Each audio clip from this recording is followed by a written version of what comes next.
За сайн мэцхан уу. Өнөөдрийнхөө лайв хичээлийг ингээд эхлэе. Өнөөдрийн лайв хичээлийн сэдэв маань уур уцаар тэр тусмаа сөрөг сэтгэл хөдлөлийн үед хэрэглэх 90 секундын дүрм гэдгийг би та нартай хэлж өгье гэж шийдлээ. За тэгээд намайг танихгүй хүмүүст би өөрийгөө танилцуулахад миний нэр Цэцгээ.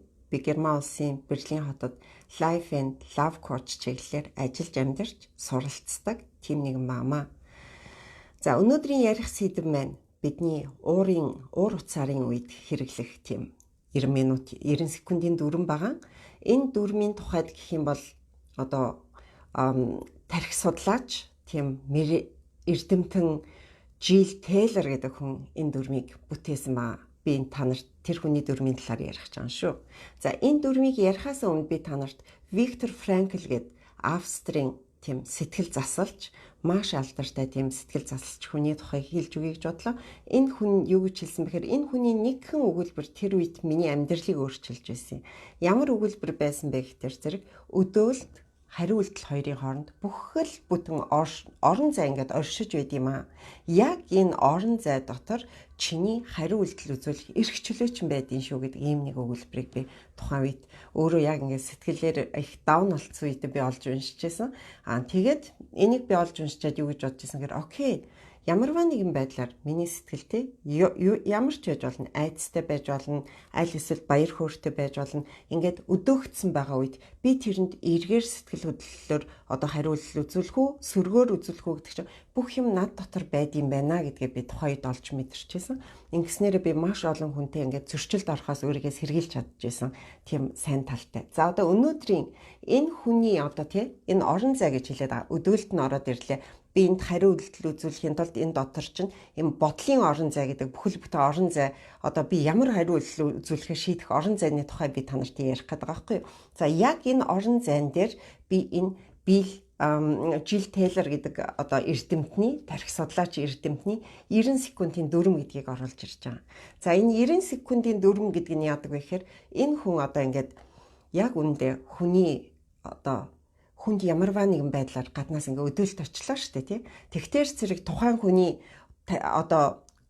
ямар сэтгэл хөдлөл үзүүлэх вэ гэдэг тэр нийт процесс маань бие махбодын урвалд орох буюу биохимийн тэр процесс маань нийт ерөөсө 90 секунд л хүний бие махбод дотор ингээд урвалд ороод дуусчдгаа гэдэг тэр дүрмийг гаргасан ба.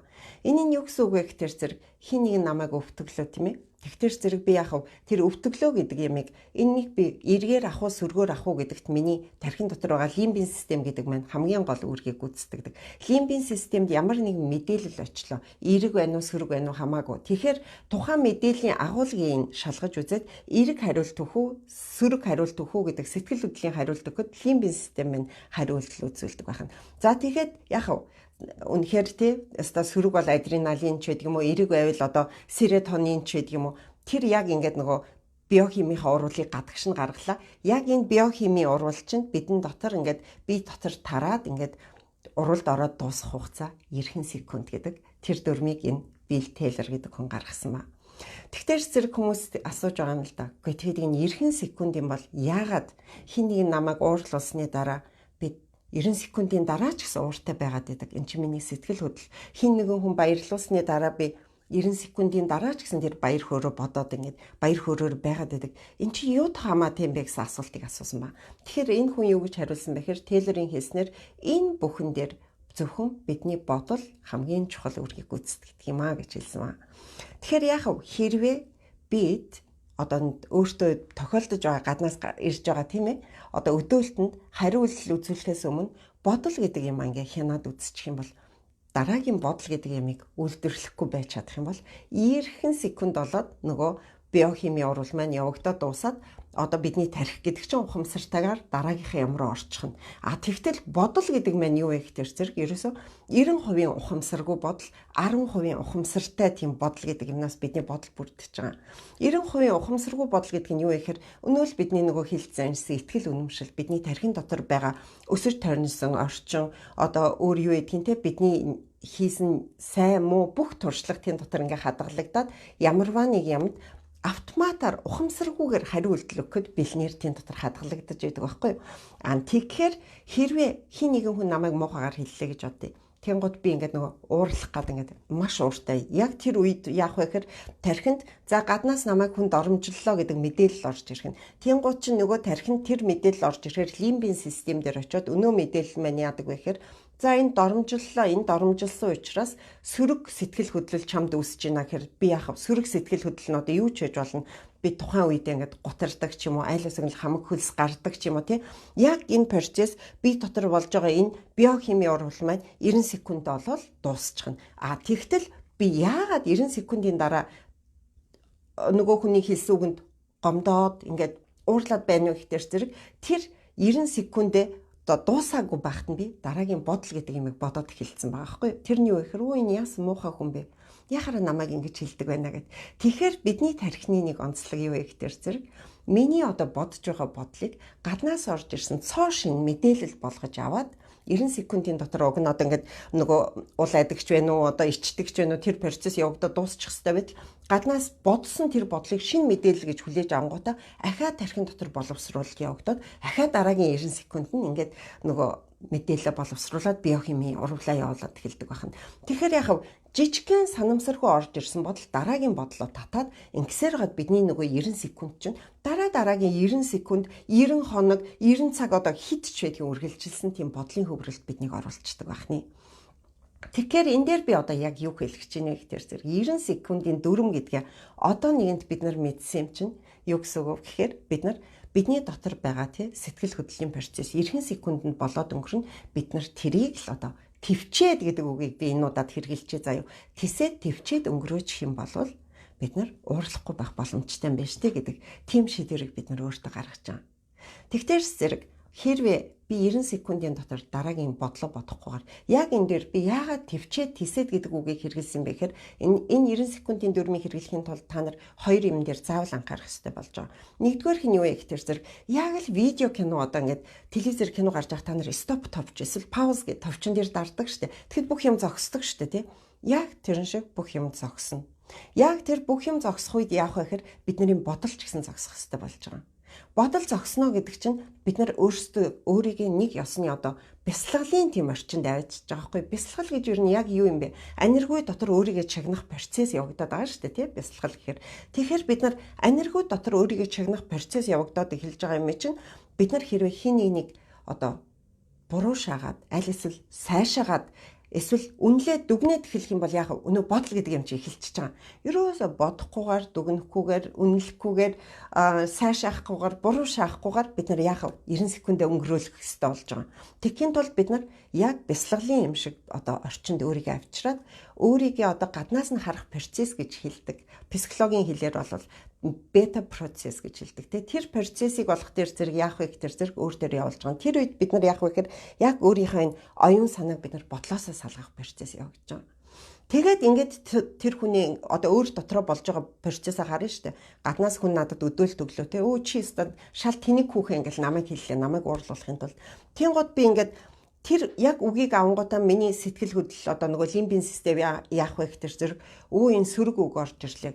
Чамайг муухай хүүхэн гэлээ штэ гингууд ингээл хамаг биений ингээл хөлс асгараад ч юм ингээд над дотор ингээд нөгөө биохимийн урвал нь явагдана. Энэ бол 90 секунд болно. Би энийг мэдж байгаа тохиолдолд би яг өөрийгөө сонсох процессыг явуулчихна. Яг энэ тохиолдолд тэр процессыг би явуулаад эхлэхээр би бодохгүй. Юу ч бодохгүй. Энэ хүнийг би дүгнэхгүй, үнэлэхгүй. Энэ хүнд би буруу шаахгүй, сайн шаахгүй. Зөвхөн юу гэж бодох вэ гэхээр энэ үгэнд би эмзэглэж байна да. Энэ үгэнд би эмзэглэж байна. Надаас хөлс гарч байна. Одоо юу гэдгийг би улайж байна. Өөр юу ч байдгийн те би одоо сандарч гомдож айж яхаар надаас ямар процесс гарах вэ? Яг тэр бүхэн гарна. Би тэрийг зөвхөн өөр дээр ажиглаж байгаа. Тэгэхээр яг нэгдүгээрт яг одоо яг энд гэдэг одоо бясалгалын тийм орчныг өөртөө яг тэр 90 секундэд бүрдүүлээд өгөх хэрэгтэй. Энэ нь юу гэхээр бид нар бодлоо тасалж байгаа процесс юм байна шүү. Бодлоо тасалж байгаа процесс. Хоёр дахь нь юу вэ гэхээр зэрэг яг энэ үедээ нэгэн тал чи ингээд өөрийгөө ажиглаж байгаа юм чинь тий. Уртаар амьсгаа авч өгöd ингээд уртаар амьсгаа авч өгöd ер нь 3 удаа уртаар амьсгаа авсны дараа чи бол аюу гой тайвширчдаг. Бодохгүйгээр 3 удаа амьсгал авсны дараа тэгэн гудаа нөгөө өөр рүүгээ чиглэсэн ажиглалт гэдэг юмыг явуулаад эхэлж байгаа. Ажиглалт гэдэг юм чинь яг тэр чигээр бясалгал байхгүй юу? Бид нар бясалгал гэхээр л хүн бүхэн нүдэ аниал суугаал ингээл одоо юу гэдгийг бясалгаал ингээл байх ёстой гэж боддог. Тэгтэл бид нар яг энэ сэрүүн төвшний бясалгал гэдгийг хийж байгаа. Тэрний үгээр өөр рүүгээ чиглэсэн алхам. Окей. Энэ хүн муухай үг хэллээ. Энэ толгой миний тархинд орлоо. Миний лимбийн систем тэрийг нь боловсрууллаа. Сөрөг сэтгэл хөдлөл надаас гарлаа. Надаас одоо хөлс гарлаа. Аль эсвэл нүүр улаалаа. Одоо юу ч байдгийн те. Би махбодын урвал явлаа. Тэр 90 секунд л болно. Би яг дотроо ингээл өөрийгөө хараад окей тэгж ин да гэт. Ингээл болоо. Тэгээд хэрвээ бидний тарих яг тэр хугацаанд би бодохгүйгээр 90 секунд тэлсэж чадах юм бол тэлсэж гэдэг үгийг би одоо яг үнэхээр хэрэглэх хэрэгтэй болсон. Тэлсэж чадах юм бол бидний тарих ухамсартайгаар тэр 90 секундээ өнгөрөөд шал ондоо дараагийн юм руу бид нарыг ухамсарыг чиглүүлчихэж байгаа. Тэгтэл бид нар яадаг вэ гэхээр тэр 90 секундээ хүлээхгүйгээр бид нар шууд уурыг уураар хариултал үзүүлчихэж байгаа. Гаднаас хүн намайг одоо юу гэдгийг чи ямар тэнэг хүүхэн бэ гэж хэлсний төлөө би чиний сайхан чи хаана гэлтэй хэрүүлээгээл ингээд би уурыг уураар илэрхийлж яг энэ тохиолдолд яах вэ гэхээр зэрэг өнөө миний ухамсаргүй 90 процесс гэдэг бодлын 90 процесс ажиллаад эхэлж байгаа. Тэрэн дээр яах вэ гэхээр зэрэг хүн яах вэ өвдөлт мэдрээд ирэхээр ерөөсө 3 янзаар л хүн хариултал үзүүлнэ. Тэр нь нэг болох дээр зэрэг ууралж босч урдаас нь босно. Нэг бол айсандаа зугтна. Нэг бол одоо өгсөн мэд одоо ингэж байдал үзүүлдэг. Ийм 3 л процессыг ер нь 3 шинж төлийг хүн үзүүлдэг. Тэгэхээр зэрэг миний хэрвээ те одоо итгэл үнэмшил дотор тэр 90% хадгалагдсан санамсаргүй итгэл үнэмшил гэдэг байгаа ухамсаргүй үйлдэл донд хүн чамайг өвтгөл уртаас нь тэмцээрэ гэд ээж аавын сургасан ах эгчийн зааж өгсөн тэр сургаал миний толгойд хоногшсон бол тэр хүн амаа ангаагаал чи ямар тэнэг хүүхэн бэ гин гол би үргэлжлүүлэл чиний сайхан чаана чи өөрөө тэгдэг үстэй ингэдэг үстэй гэл айл хизээний өөрийгөө хамгаалах үүднээс өнөө хариултал үзүүлээд эхэлж байгаа. Тийм тэхгүй тулд яах вэ? Ерөөсөө 90 секунд би өөрийгөө ажиглаж чинь. Окей, хүн муухай үг хэллээ. Хүн намайг өвтгөлөө. Би өвдөж чинь. Ерөөсөө л тэр процесс 90 секунд өөр дээрээ ажиглалт хийгээд тэгээд 90 секунд ажиглалт хийчээд ингээд гарахад би тэр хүнд муухай үг хэлэх шаардлагагүй тэр реакц яваад дуусчихж байгаа юм. Яг үнэн хэрэгтэй. Тэгэхээр яах вэ? Энийг мэдснээс хойш ерөөсөө амьдралд би бол ерөөсөө хүнтэй муудалцаж, хэрэлдэж юу ч болоогүй тийм юм болсон тохиолдол би одоо үнэхээр санахгүй байна. Яг энэ аргыг мэддэг болсноос хойш. Энэ бол амьдрал дээр, ажлын талбар дээр, хань ижил дээр, үр хүүхэд дээр, найз нөхөд дээр бүгдэнд нь хэрэг болдог миний дүрм. Миний одоо өөртөө өөрийгөө коучладаг дүрм. Тийм учраас та нарт гэж хэлэхэд хэрвээ та нар яг энэ 90 секундын дүрмийг Жил Тейлор гэдэг хүний гаргасан дүрм шүү. Энэ миний дүрм биш тийм ээ. Энэ хүний дүрмийг амьдралдаа өөртөө хэрэгжүүлээд чадчих юм бол та нар өөрийгөө маш муухай урт таймнаас дараа нь хизээж харамсахгүй. Одоо юу гэдгийг те би тэр үе тийх вэж, ингэх вэж гэсэн бодолд хизээж орохгүй тийм юмнуудаас өөрийгөө аврах маш гоё боломжтой юм ба. За тэгэхээр яхав хүн гэдэг бол те уурын мунхагтаа би энэ хүний гомдоочсон байлээ. Уурын мунхагтаа би энэ хүнд муухай үг хэлсэн байлээ. Уурын мунхагтаа би буцаагаад цогцсон байлаа гэд ингээд өөрийгөө дараа нь буруу шагаад эхэлдэг хүн. Тэгэхээр яхав уурын мунхаг гэдэг үгийг энд мунхаг гэдэг үг орж байгаа. Уурын мунхаг гэдэг чинь ямар үед гарах вэ гэхээр хүн ямар ч ухамсаргүй үйлдэл хийсэн үед гарч байгаа. Ухамсаргүй үйлдэл гэдэг чинь юунаас гарах вэ? Амьтнаас гарах юм. Бидний амьтнаас ялгадаг ганцхан юм ухамсар гэдэг. Тэгэхээр яг бид нар ухамсартай тарихтай тэргээр бид нар 10% ухамсартай тарихтай 90% нь ухамсаргүй шүү дээ ерөөсөө тийм ээ 10% ухамсартай тарих маань бид нарыг амьтны одоо тийм зэрлэг үйлдэлээс аварч чаддаг байна. Тэгэхээр зэрэг хэрвээ бид нар өөрсдөө энийг яг бодож үзээд тий өөрөө өөрийгөө ажиглах мэдрэмжийг өгч чадах юм бол бид нар үр хөвгтэй ч гэсэнтэй үр хөвгтэй муухай үйлдэл гаргахгүй үр хөвгтийнхаа дэргэд нөхөр их нэртэйгээ муухай үйлдэл гаргахгүй яг энэ үеэсээ бид нар хүүхдүүдэд маш гоё үлгэрлээ зөв хүмүүжүүлж байгаа. Ийм муухай одоо нөгөө янз бүрийн хэрэг төв гарлаа 11 настай хүүхд хүртэл хүн амны хэрэг хэлээ инглээ тэглээгээд энэ бүхнийг ингээд сонсоод бид тархиа яг ийм юмар ингээд одоо хооллоод ихээс үед юу вэ гэхээр энэ бүхэн энгийн юм шиг бид нарын тархи хүлээгээд авчдаг. Энэ бол хамгийн аимшигтай зүйл. Энийг энгийн гэд хүлээгээд авчих юм бол бидний тархи дараагийн одоо юу гэдгийг хамгийн муухайгаар ухамсаргүй хийж байгаа бүх юмыг энгийн болгож хараад эхэлнэ.